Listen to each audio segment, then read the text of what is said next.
A number of years ago, the Central Bank of the United States, the Federal Reserve, produced a document entitled Modern Money Mechanics. This publication detailed the institutionalized practice of money creation as utilized by the Federal Reserve and the web of global commercial banks it supports. On the opening page, the document states its objective. The purpose of this booklet is to describe the basic process of money creation in a fractional reserve banking system.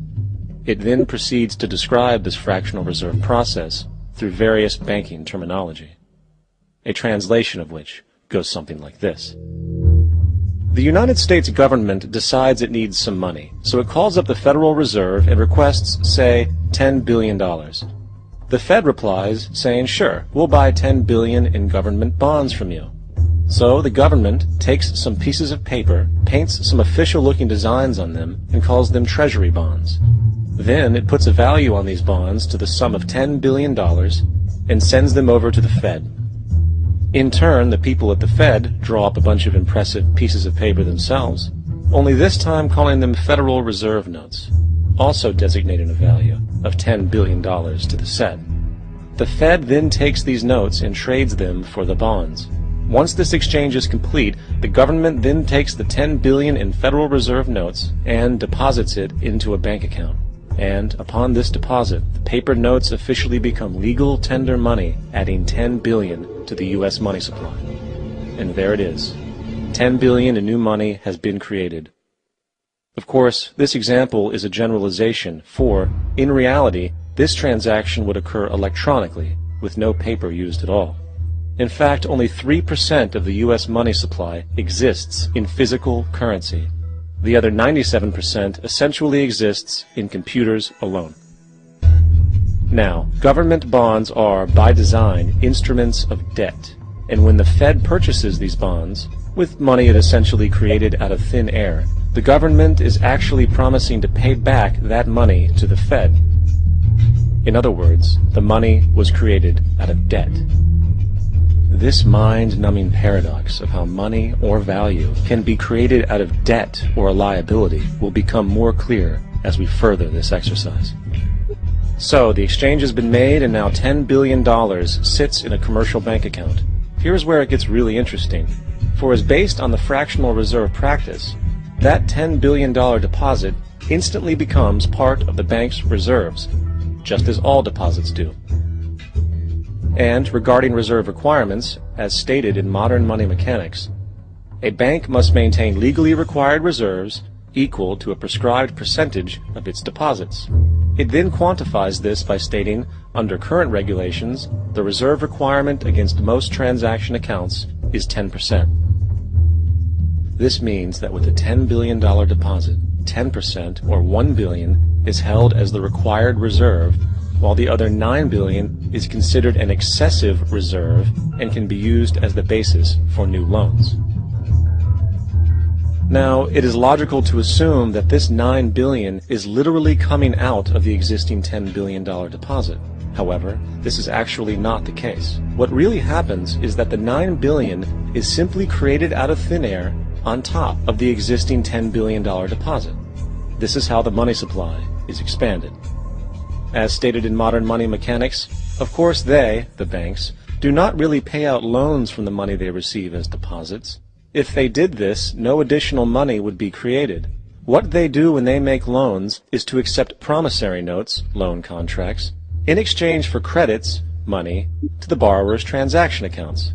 In other words, the $9 billion can be created out of nothing simply because there is a demand for such a loan and that there is a $10 billion deposit to satisfy the reserve requirements.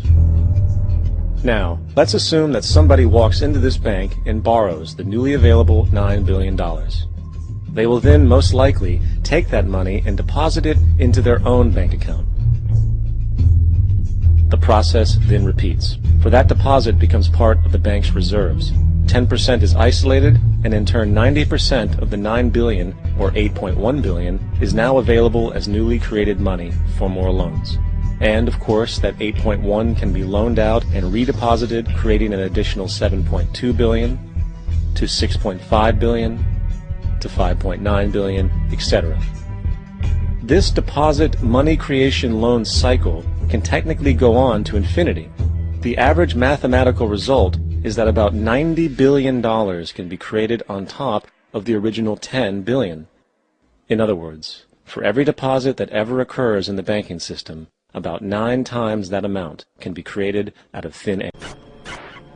Last year, more than 504,000 requests were made for access to phone records, email accounts or online activity. Now this breaks down to 1,381 requests every day, or look at it another way, 1 every minute. It means that 1 in every 78 adults came under state surveillance in 2008. It means that 1 in every 78 adults came under state surveillance in 2008. Well, the Regulation of Investigatory Powers Act gives police, security services and local councils the right to ask for people's personal information without their knowledge or consent. The number of such requests has soared by 44% between 2006 and 2008. An unarmed passenger shot by an officer at a train station. During another arrest, an officer and a suspect break through a window. And at a baseball game, an unruly fan tased by police. All separate incidents, all caught on cell phone video by witnesses and posted online. The technology's there, we might as well use it. People have been using it against us for years. It's really painful.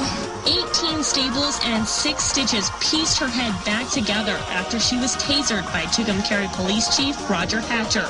Water officer was right here, and that's when tased you under your arm? No, up under my drip cage right here.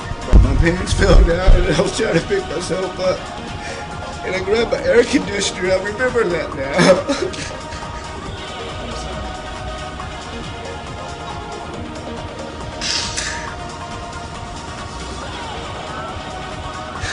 And they tell me that I'm doing stupid stuff in front of my kid. These are cops, and they come in my house. What if they would have accidentally tased my kid? Imagine showing up for your next flight at the airport and being handed a device, a little bracelet, that would serve as your boarding pass. It would track your lost luggage. And it would also shock you with the same power as a taser if you get out of line. Well, a top official with the Department of Homeland Security has expressed interest in these so-called safety bracelets. So is this really the future of air travel? And will passengers accept it? Yes, there is a very viable, workable answer. It starts here, when passengers are issued their tickets.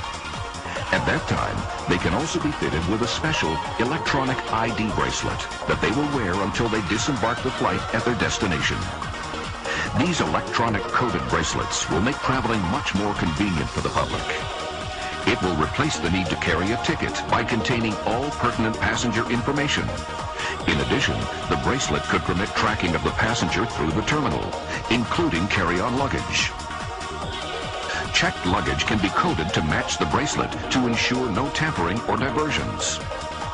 By further equipping each bracelet with EMD technology, the bracelets will allow crew members using radio frequency transmitters to quickly and effectively subdue hijackers. The electromuscular disruption signal overrides the attacker's central nervous system and will render even the most elite and aggressive terrorist completely immobile for several minutes.